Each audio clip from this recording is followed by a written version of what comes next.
Lucio Valdiviso from Catholic University of Chile. Thank you very much. I will present a case study. I will present the case study of Chile. My topic is about the political participation at the local level.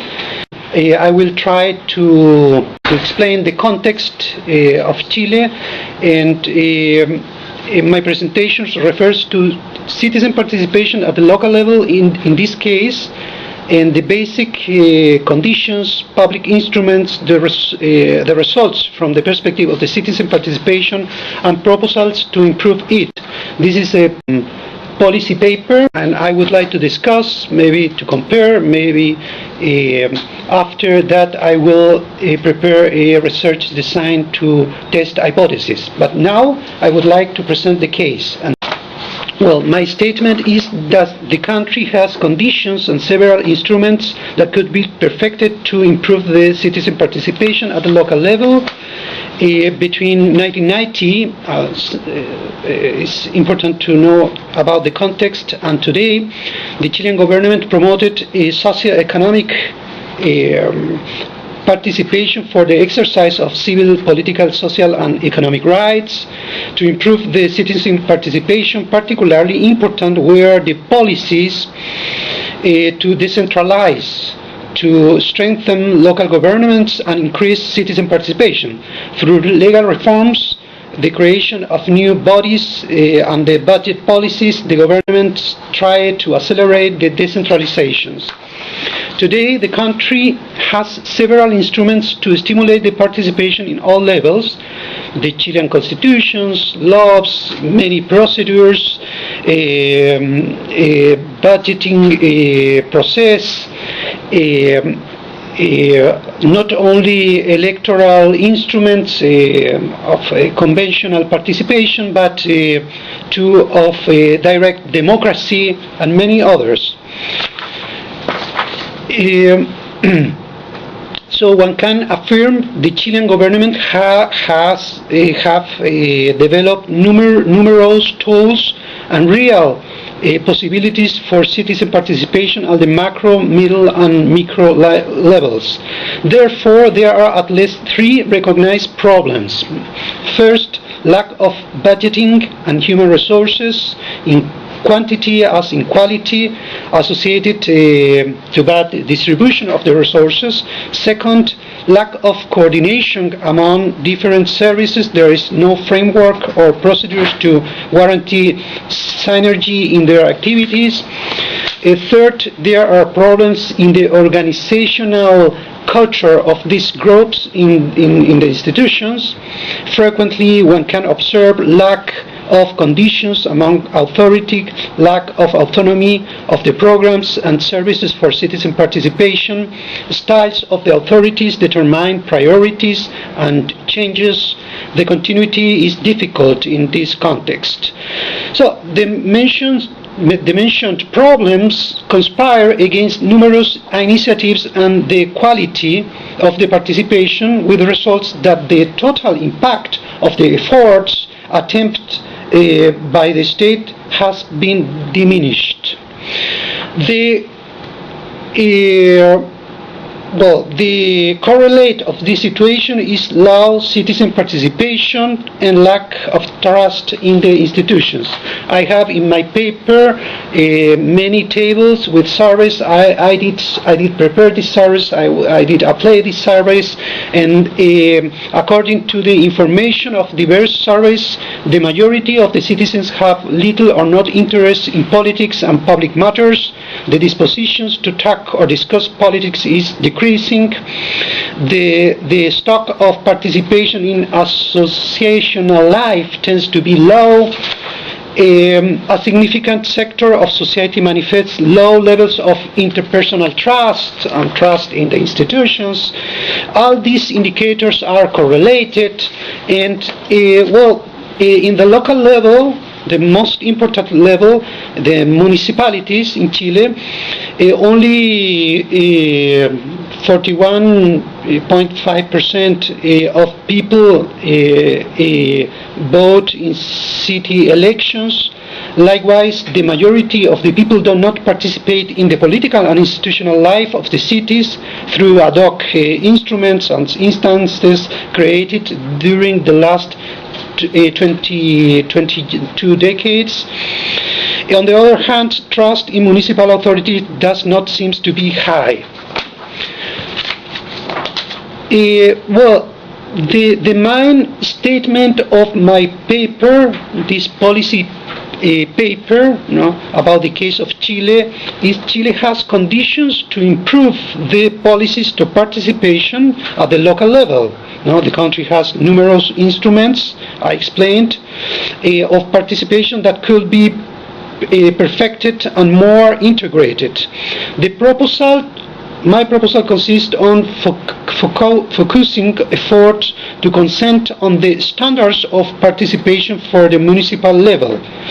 A key progress for participation consists in unifying criteria on the standards of participation and generating conditions for the monitoring and impact of them. And I have several proposals to do that. The proposal consists in generating a set of participation measures or standards to facilitate the coordination of diverse actors in the local policies. We need standards related to citizen participation, conditions for these participations, and monitoring the quality of this. We have to generate in the local participation a common language of participation and the synergies to transform these languages in practices, concrete practices. As a starting point, we could include a set of events, practices that help to observe the system of local participation, how it's working. It is necessary to observe a set of events that indicate the degree of participation. The observation of procedures consists in observing the behavior and actions of the bureaucracy and the citizens. In my regard, a set of events of participation are related to how work the services in the municipal levels, attention, speed, quality, average time taken to respond to citizen demands, etc., etc., etc. And a system to monitor that. And this system I propose is not a system, maybe it is difficult to monitoring in the actual circumstances of the institutions. It is difficult to think that the institutions have the capabilities to monitor in the system. Maybe it could be an outside organization, the civil society organization. And I would like to discuss that, maybe to compare with other cases. I would like to test hypotheses, and I will work in this direction. Thank you very much. Thank you. And our final presenter is Kun Wan from Indiana University.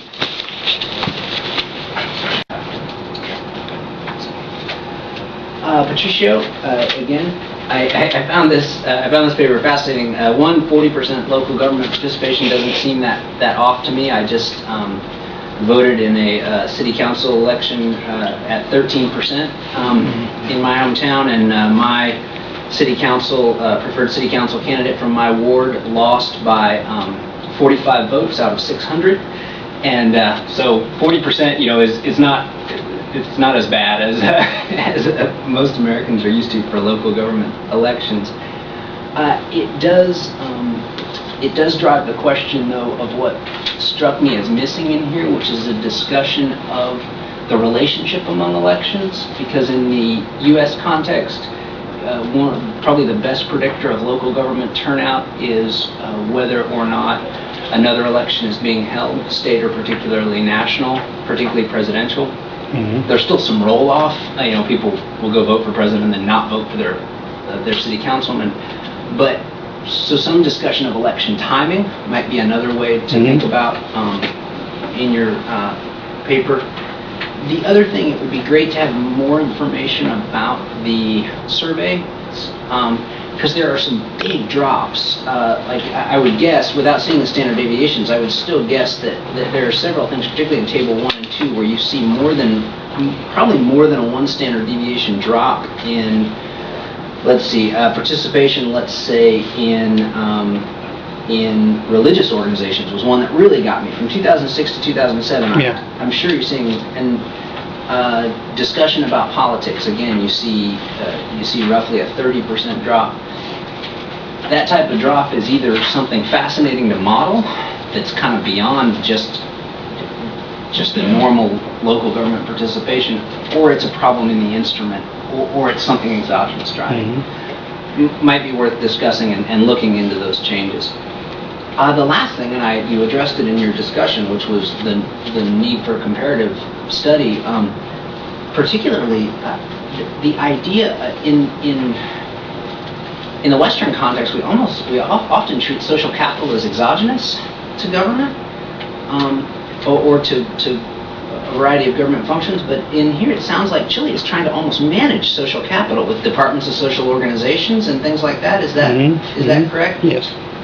That's unique, right? It would be interesting to me, at least, to see how many countries perceive of social capital as something that you as a government can build and manage, rather than something that that basically society creates on its own and that then impacts government. So I think that would be interesting to see. Thank you so much. And then the Sean paper, and I'm very sorry I didn't catch your co-author's name, but so I apologize. You answered one of my primary questions, was can you get the data on applicants? They actually send, they fax their application to the